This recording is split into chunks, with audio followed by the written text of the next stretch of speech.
Welcome back to the channel, guys. So today we are in Las Palmas, Gran Canaria, to visit the Santa Ana Cathedral.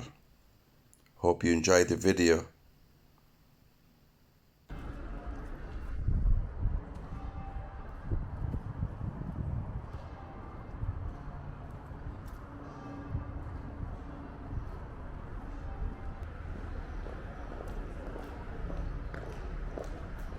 Good morning, guys, from Las Palmas here in Gran Canaria. So today I'm standing here outside Santa Ana Cathedral here in the city, and today we'll be going inside that cathedral, because inside there is the incorrupt body of a bishop in a glass coffin. So we'll be going in to see him. So before we go inside, I just want to show you a few little things that's around the area of the cathedral. I think this is very interesting here. This is Nestor Alamo, I think. And he has his walking stick.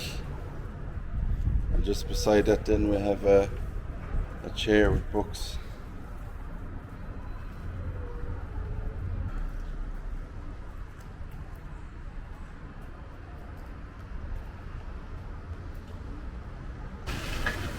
So I'm just outside the main entrance here of the cathedral, and there's an admission fee. I think it's €6, so I'm going to go inside there and have a look and show you the interior, and of course the body of the bishop.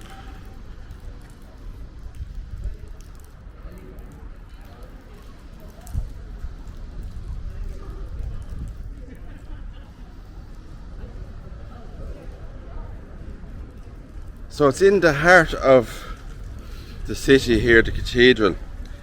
It's one of the oldest church sites in the Canary Islands. Construction began in 1497 and it was stalled repeatedly and wasn't fully completed until the 20th century. Now inside here, as I was saying, hidden in here is the incorrupt body of Buenaventura Codina, a 19th century bishop of the Canary Islands. So he died in 1868. When his tomb was later opened, his body was found remarkably well preserved. No deliberate embalming was recorded. His skin, facial features and vestments were still recognisable. So he lies here today in the glass coffin, dressed in his full robes. So it's very much one of those moments where you expect decay and you don't really get it.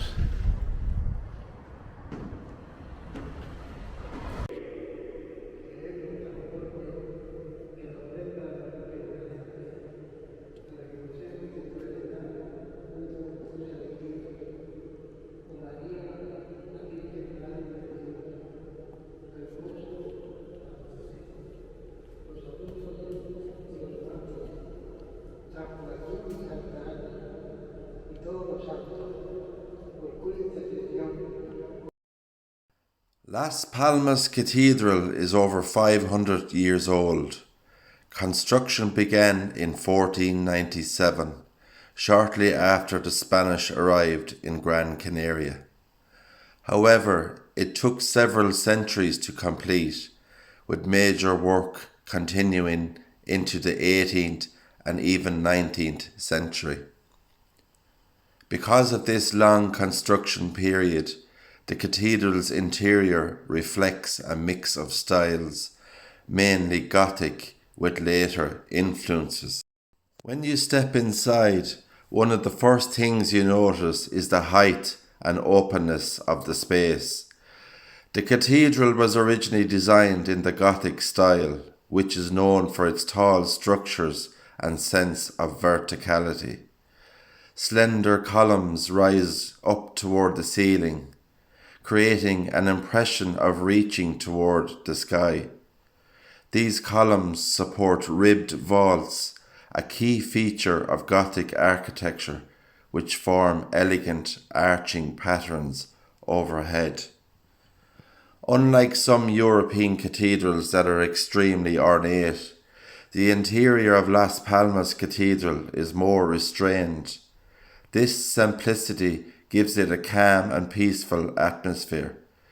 The stone used inside has a warm, slightly golden colour, which reflects the natural materials of the island and helps create a soft, welcoming light throughout the space.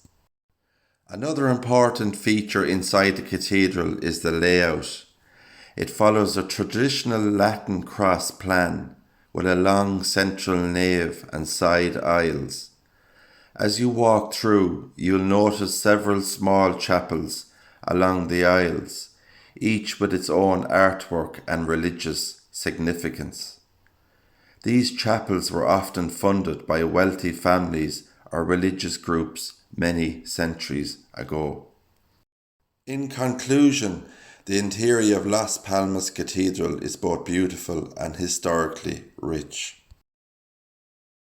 Inside Las Palmas Cathedral, one of the most unusual and fascinating features is the presence of a mummified bishop. This preserved body belongs to Bishop Buenaventura Codina, who died in 1857. He was an important religious leader in Gran Canaria and was highly respected for his dedication to the church and the local community. What makes his story especially interesting is that his body was found to be naturally mummified after his death. This means that without any intentional embalming process, his body was preserved due to environmental conditions such as dryness, temperature, and airflow. Natural mummification like this is quite rare and often seen as something remarkable. Today his remains are kept in a glass coffin inside the cathedral, where visitors can see them. The body is dressed in traditional bishop's robes, which adds to the sense of history. Seeing a real preserved figure from the 19th century can be surprising, and for many visitors like myself, it creates a strong connection to the past.